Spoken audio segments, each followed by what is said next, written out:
समीर वानखेड़े को गलत बताने वाले क्या लोग खुद फंस चुके हैं। आज रिया चक्रवर्ती को कैसे मिल रहा है बॉलीवुड का इतना साथ, बताएंगे आपको डिटेल में।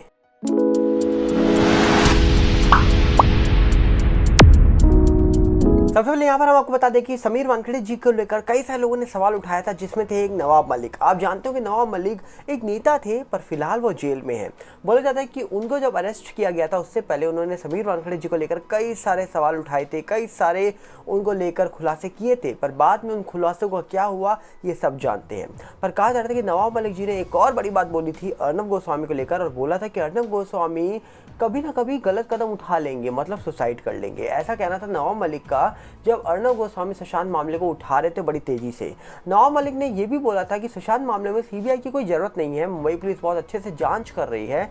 पर उसके बाद जांच में क्या निकल के आया ये सब जानते हैं। पर वही आज नवाब मलिक जो जेल में है, बताया जा रहा है कि उन्होंने कोर्ट के अंदर एक एप्लीकेशन लगाई थी बेल के रिगार्डिंग। अब कहा जा रहा है कि उनकी एप्लीकेशन को रिजेक्ट कर दिया गया है। हालांकि वो नेता है, उनको फैसिलिटी मिल सकती है अच्छी, पर फिलहाल वो जेल के अंदर रहेंगे। उनकी जो बेल एप्लीकेशन थी उसको रिजेक्ट कर दिया गया है। और दावा ये भी हो रहा है कि साथ में जो समीर वानखेड़े जी थे, जिन पर सवाल उठाए जा रहे थे, अब कहीं ना कहीं जनता उनके साथ खड़ी है और जनता का बहुत सपोर्ट मिल रहा है समीर वानखेड़े जी को लेकर।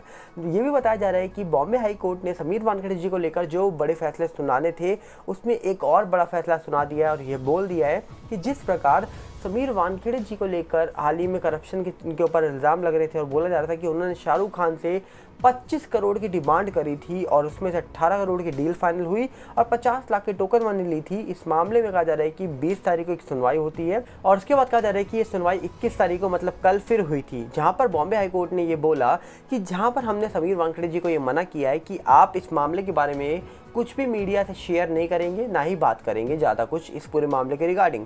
वही बात कहा जा रहा है कि अब उन्होंने सीबीआई को भी याद दिलाई है और बोला है कि सीबीआई पर भी ये बात लागू होती है कि वो भी मीडिया को कुछ भी इस मामले के बारे में ना बताए और कोई बड़ी बात शेयर ना करे मीडिया के सामने।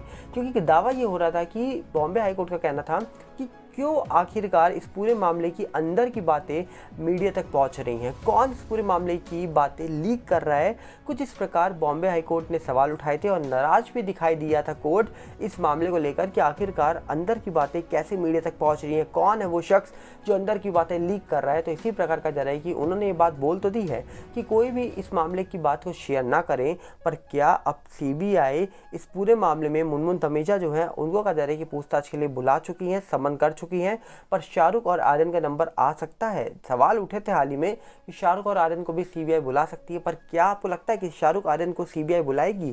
क्योंकि यहाँ पर जिस प्रकार जांच हो रही है और जिस तरीके से समीर वानखेड़े जी को लेकर सवाल उठाए जा रहे थे, उसी तरीके से समीर वानखेड़े जी को प्रोटेक्शन दी जा रही थी। 20 तारीख तक तो उनको प्रोटेक्शन मिली हुई थी, पर अभी आगे प्रोटेक्शन कब तक दी गई है, अभी इसको लेकर सवाल बने हुए हैं। क्योंकि 20 तारीख के बाद कोई खबर निकल के नहीं आ रही है कि समीर वानखेड़े जी को लेकर अगर सीबीआई पूछताछ के लिए बुलाती है उनको, तो क्या उनको कोई गिरफ्तार कर सकता है या नहीं कर सकता। क्योंकि 20 जुलाई तक तो उनके पास प्रोटेक्शन जो थी वो अवेलेबल थी, और तब तक उनको कोई भी पूछताछ के लिए बुलाता तो उनको कोई गिरफ्तार नहीं करता। तो अब देखने वाला विषय है कि समीर वानखेड़े जी जो एनसीबी के जोनल डायरेक्टर रह चुके हैं, फिलहाल वो दूसरी पोस्ट पर तैनात हैं, पर जब तक वो एनसीबी में थे तब तक उन्होंने बहुत सारे लोगों का जीना हराम किया था। क्यों? क्योंकि वो ड्रग फ्री इंडिया चाहते थे, और वो चाहते थे कि नशा देश से दूर जाए, और इसीलिए वो ड्रग पैडलर्स के पीछे थे। जो ड्रग्स का कारोबार कर रहे हैं उनके पीछे लगे रहे, वो जो ड्रग्स लेते हैं वो उनके पीछे लगे रहे, और इसी प्रकार जो ये गलत चीज़ें इनटेक कर रहे थे, ले रहे थे, यूज़ कर रहे थे, उनका जीना हराम हो चुका था। और कुछ लोग इसीलिए समीर वानखेड़े जी को गलत साबित करने में लग गए थे, पर वहीं पर समीर वानखेड़े जी के साथ पूरा देश खड़ा था। और इसी तरीके से आज देख सकते हैं आप कि कैसे समीर वानखेड़े जी को सपोर्ट मिल रहा है। जबकि कहा जा रहा है कि सुशांत केस में एनसीबी वाले मामले में जो बड़े खुलासे हुए उससे कोई बड़ी हेल्प नहीं हुई है सुशांत मामले में, क्योंकि सुशांत मामले का जो फाइनल डिसीजन है वो सीबीआई सुना सकती है, क्योंकि सीबीआई इस मामले की जांच कर रही है और सीबीआई बताएगी कि सुशांत मामले में सुशांत के साथ क्या हुआ था। पर यहाँ पर एक सवाल और उठता है कि इस मामले में अगर हम बात करें रिया चक्रवर्ती की, तो रिया चक्रवर्ती का नाम एनसीबी की चार्जशीट में आया। रिया चक्रवर्ती का नाम ईडी की कहा जा रहा है कि लिस्ट में भी था, पूछताछ भी हुई, कई सारे खुलासे भी हुए, और साथ में सीबीआई ने भी कहा जा रहा है कि उनको पूछताछ के लिए बुलाया था।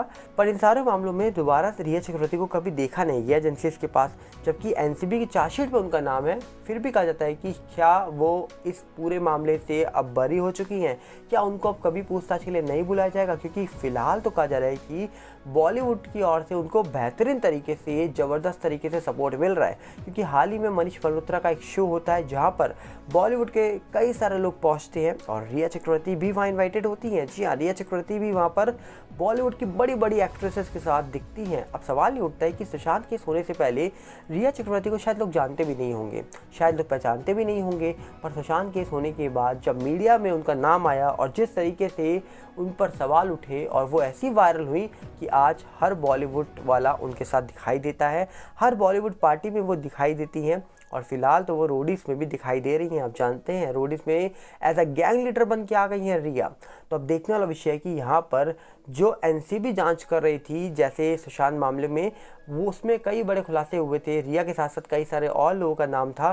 क्या वो सब बेगुनाह साबित हो चुके हैं? क्या वो सब का नाम उस लिस्ट से हट चुका है? क्योंकि अभी तो फिलहाल एनसीबी जो है वो कहा जा रहा है कि अभी एक और मामले की जांच कर रही है, जहां पर उन्होंने, जो बड़े ऑफिसर एनसीबी है, उन्होंने खुद समीर वानखेड़े जी के ऊपर आरोप लगा दिए थे। अब कहा जा रहा है कि सीबीआई जल्दी मुनमुन दमेजा जो है उनसे पूछताछ करेगी इस पूरे मामले को लेकर। मुनमुन दमेजा वही हैं जिनको आर्यन के साथ गिरफ्तार किया गया था क्रूज पार्टी के दौरान। जब समीर वानखेड़े जी ने उनको गिरफ्तार किया तब तो कोई कुछ नहीं बोला, पर बाद में जब इनको बेल मिल गई तब उन्होंने कहा कि जो यहाँ पर समीर वानखेड़े हैं उन्होंने हमको सिर्फ पब्लिसिटी के लिए गिरफ्तार किया था, हमारे पास कुछ मिला नहीं था। बोला जाता है कि मुनमुन दमेजा एक फैशन मॉडल है जिनकी उम्र 41 साल मतलब 41 ईयर्स बताई जाती है, ये भी गिरफ्तार हुई थी आर्यन के साथ क्रूज पार्टी में।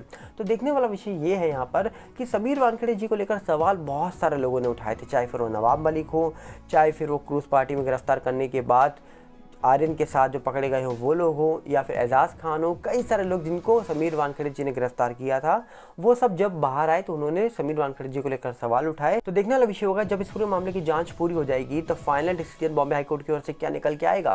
तब क्या ये बता दिया जाएगा कि समीर वानखेड़े जी को लेकर जो सवाल उठाए जा रहे थे वो गलत थे, या फिर समीर वानखेड़े जी के ऊपर सवालों की जो झड़ी लगाई गई है उसमें से कोई सच निकल के आएगा। बार ये तो वक्त ही बताएगा।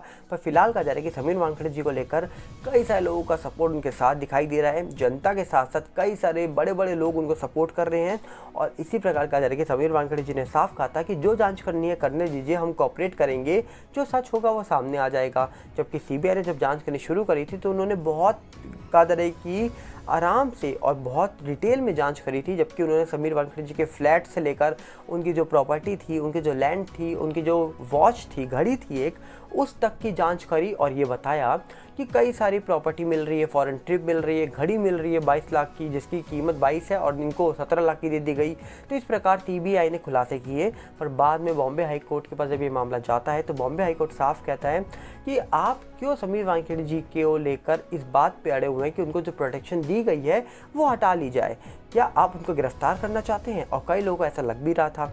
पर अब देखने वाला विषय है कि जब से समीर वानखेड़े जी ने शाहरुख खान वाले मामले की चैट बाहर रखी है कि शाहरुख खान ने हमको ऐसे मैसेज किए थे आर्यन के गिरफ्तार होने के बाद, तब से कहा जा रहा है कि मामला बहुत तेज़ी से उल्टा पड़ता हुआ दिखाई दे रहा है कि समीर वानखेड़े जी ने कई सारे ऑडियो टेप दे दिए हैं और कई सारे कहा जा रहा है कि डॉक्यूमेंट्स प्रोवाइड किए हैं बॉम्बे हाईकोर्ट के सामने, जो बहुत सारी मदद कर सकते हैं इस मामले को सॉल्व होने में।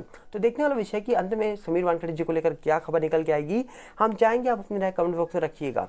पर वहीं पे हम आपसे एक अपील करेंगे कि आप हमारे नए चैनल सागर भल्ला रिव्यू के साथ भी जुड़ जाइए, जिसका लिंक आपको डिस्क्रिप्शन में मिल जाएगा। नहीं तो आप जाइए सर्च कर लीजिए सागर भल्ला रिव्यू यूट्यूब पर, हम आपके सामने आ जाएंगे। और साथ में इस चैनल की वीडियो को शेयर करिए, वीडियो को लाइक करिए, ज़्यादा से ज़्यादा शेयर करिए ताकि वीडियो लोगों तक पहुँचे और लोगों का प्यार मिलता रहे। हम मिलेंगे बहुत जल्दी। नमस्कार, जय हिंद।